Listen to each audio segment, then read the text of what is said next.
Bonjour à tous, ici Maxime Bizot, fondateur de fiche-droit.com et je suis ravi de vous retrouver aujourd'hui pour une nouvelle vidéo dans laquelle on va parler du vice de forme en procédure civile.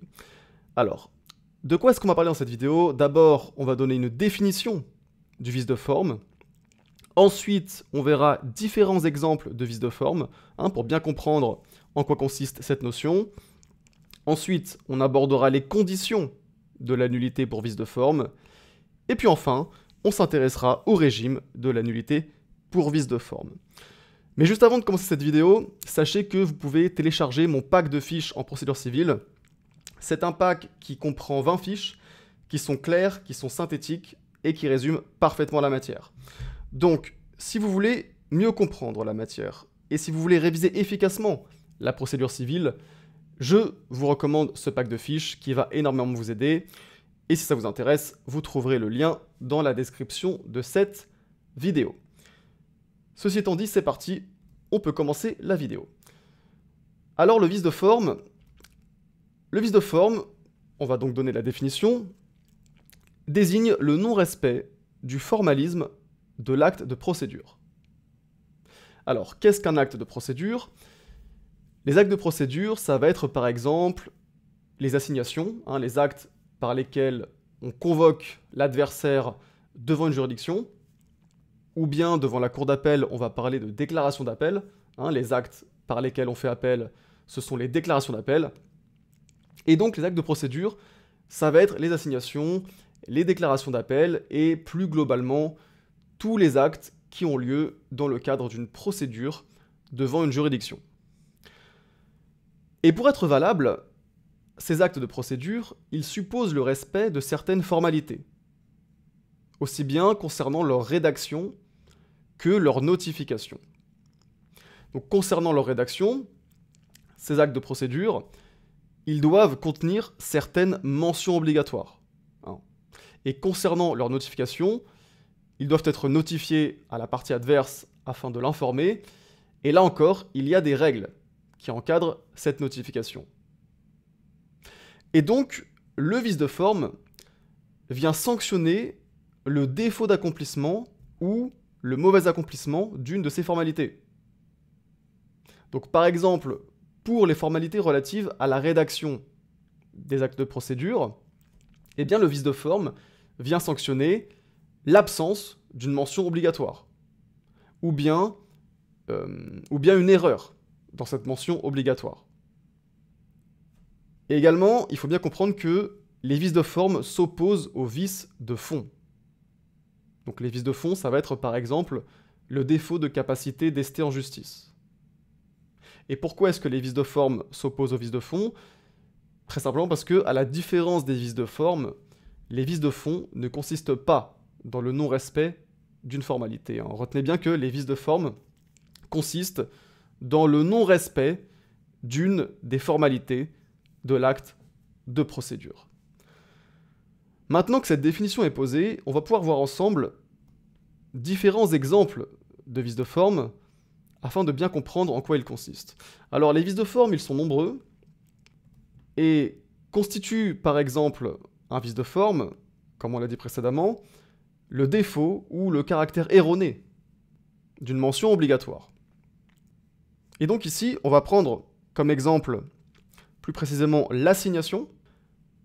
Il y a dans le code de procédure civile plusieurs articles qui déterminent les mentions obligatoires que doit contenir l'assignation, et notamment en premier lieu l'article 752 du code de procédure civile qui nous dit que lorsque la représentation par avocat est obligatoire, outre les mentions prescrites aux articles 54 et 56, l'assignation contient à peine de nullité, premièrement la constitution de l'avocat du demandeur, et deuxièmement le délai dans lequel le défendeur est tenu de constituer avocat.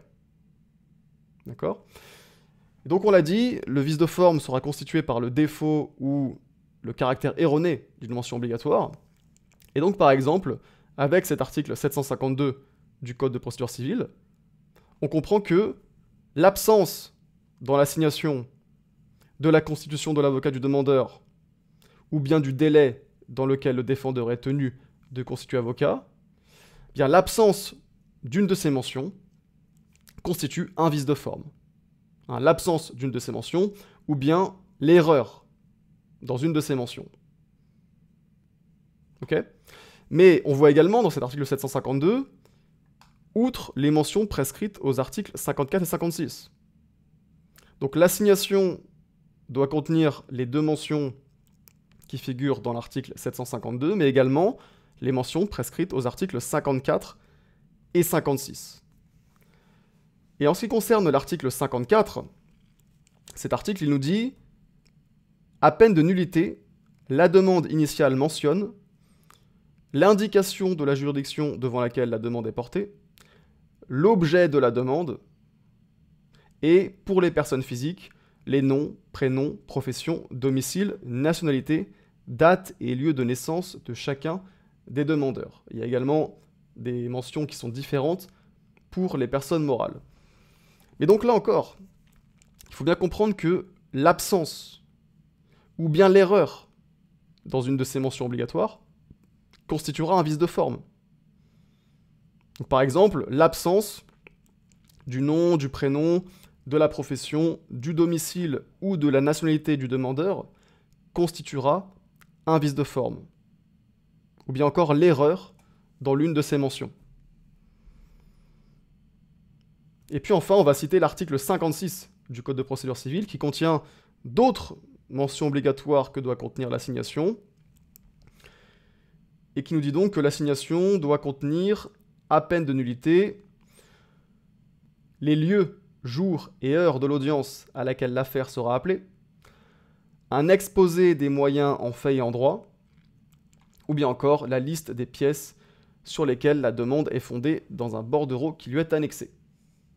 Et donc là encore, l'omission d'une de ces mentions obligatoires, ou bien l'erreur dans l'une de ces mentions, constitue un vice de forme. Alors, autres exemples de vice de forme, outre le défaut ou le caractère erroné d'une mention obligatoire, on va avoir le défaut d'une signature. Donc par exemple, l'absence de signature de la déclaration d'appel. Puisqu'on a l'article 901 du Code de procédure civile qui nous dit que la déclaration d'appel doit impérativement être signée, et donc l'absence de signature de la déclaration d'appel constitue un vice de forme. Et puis comme vice de forme, on va avoir également la méconnaissance des règles de notification. On l'a dit, les actes de procédure, ils doivent être notifiés à la partie adverse, afin de l'informer. Et il y a un certain nombre de règles qui encadrent cette notification.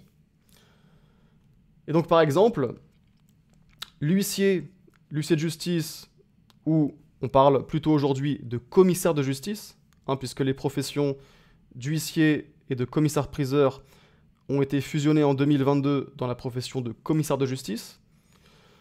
Donc, l'huissier ou plutôt le commissaire de justice qui se trompe sur le lieu de signification ou, par exemple, qui se trompe sur l'identité du destinataire. D'accord ? Donc, s'il y a méconnaissance dans les règles de notification, ça constitue un vice de forme. Alors maintenant, on se demande, mais quelle est la sanction de ce vice de forme ? La sanction du vice de forme, c'est la nullité de l'acte de procédure, c'est-à-dire son anéantissement rétroactif. Mais attention, cette nullité n'a lieu que si certaines conditions sont remplies. D'accord ? La sanction du vice de forme, c'est la nullité de l'acte, seulement si certaines conditions sont remplies. Et c'est ce qu'on va voir maintenant. Alors, quelles sont les conditions de la nullité pour vice de forme ? Il faut 3 conditions. Un vice grave, un grief et une absence de régularisation. On va détailler ensemble chacune de ces 3 conditions et on va commencer par le vice grave. Si le vice de forme n'est pas suffisamment grave, le juge ne peut pas prononcer la nullité de l'acte. C'est le sens de l'article 114 alinéa 1 du Code de procédure civile qui dispose que aucun acte de procédure ne peut être déclaré nul pour vice de forme si la nullité n'en est pas expressément prévue par la loi, sauf en cas d'inobservation d'une formalité substantielle ou d'ordre public. Donc, en principe, le vice de forme est sanctionné par la nullité de l'acte si cette sanction a été prévue par la loi. Mais ce n'est pas tout, puisque cet article 114, il nous dit également « sauf en cas d'inobservation d'une formalité substantielle ou d'ordre public ». Et donc, l'inobservation de ces formalités substantielles ou d'ordre public peut entraîner la nullité de l'acte, même en l'absence de texte de loi prévoyant la nullité.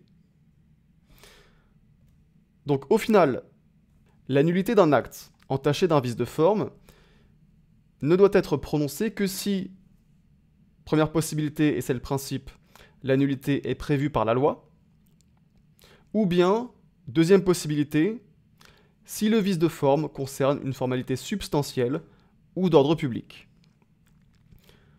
Alors, la nullité prévue par la loi, c'est le cas le plus fréquent, puisque de nombreux textes du Code de procédure civile prévoient expressément l'accomplissement de formalités à peine de nullité. Ici, par exemple, on peut reciter les articles 752, 54 et 56 du Code de procédure civile qu'on a cités précédemment et qui concernent les formalités relatives à l'assignation. Puisque chacun de ces articles dit bien que l'assignation doit contenir les mentions obligatoires à peine de nullité. C'est très important. Dans chacun des articles, il est écrit à peine de nullité. Et donc je ne vous ai pas reproduit les 3 articles, mais j'ai reproduit une partie de l'article 56 du Code de procédure civile, et effectivement cet article nous dit « l'assignation contient à peine de nullité ». D'accord ? Il est bien écrit « à peine de nullité », et c'est la même chose dans l'article 752 et l'article 54. Et donc l'omission d'une des mentions obligatoires contenues dans l'article 56 ou bien dans l'article 54 ou 752, l'omission d'une de ces mentions obligatoires constitue un vice de forme qui peut être sanctionné par la nullité, puisque la nullité est expressément prévue par la loi. Et maintenant, en ce qui concerne les formalités substantielles ou d'ordre public, ces formalités, ce sont celles qui ont trait à la nature même de l'acte, qui ont trait à sa raison d'être, et qui lui sont indispensables pour remplir son objet. Alors ces formalités, elles sont assez rares, mais on peut toutefois citer les formalités relatives aux mesures d'instruction, c'est-à-dire les mesures ordonnées par le juge afin d'apporter la preuve de fait dont dépend la solution du litige. Pourquoi est-ce qu'on peut citer les formalités relatives aux mesures d'instruction ? Tout simplement parce que aucun des textes relatifs aux mesures d'instruction ne prévoit l'accomplissement de formalités à peine de nullité. Donc, pour les mesures d'instruction, concrètement, seule la violation d'une formalité considérée comme substantielle ou d'ordre public peut constituer une cause de nullité. Et par exemple, comme mesure d'instruction, on a la nomination d'un expert. Le juge peut décider, en guise de mesure d'instruction, de nommer un expert.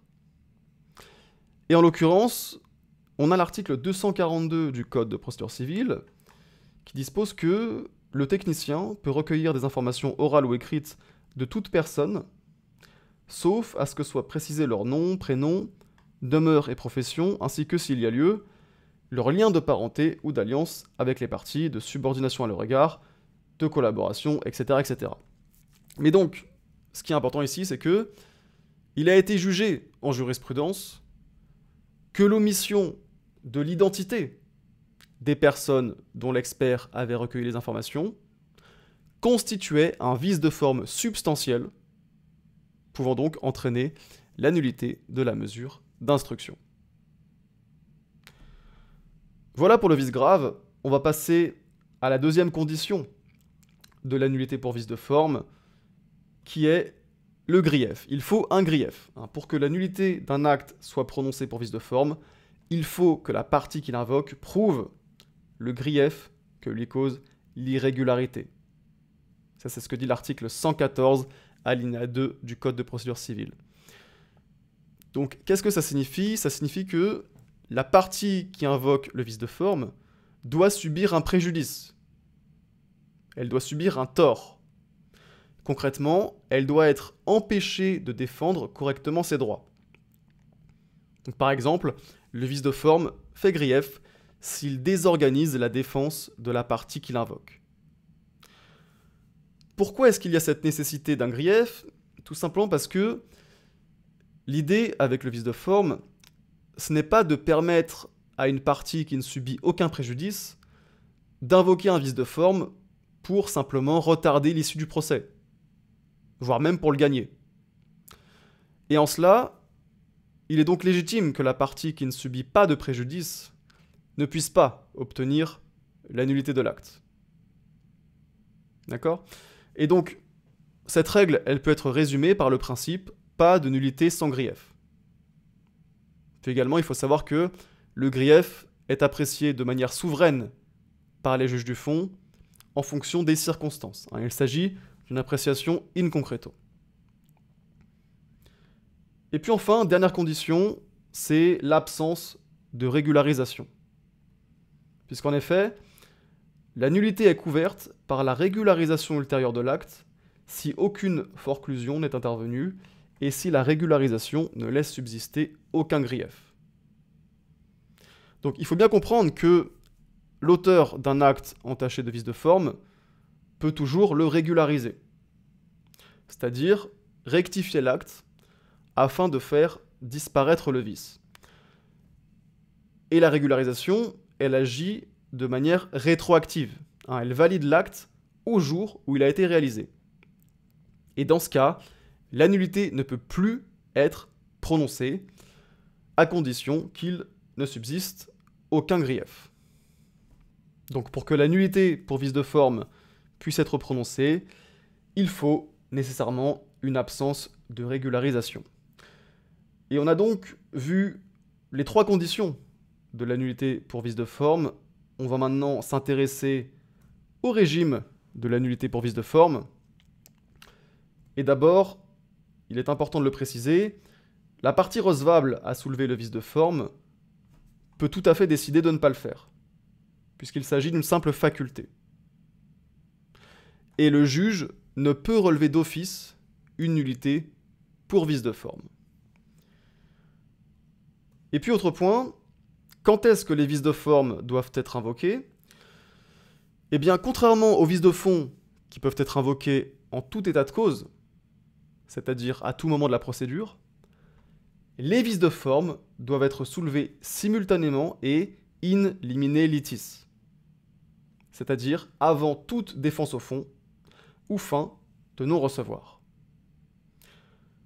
Voilà, c'est la fin de cette vidéo sur le vice de forme.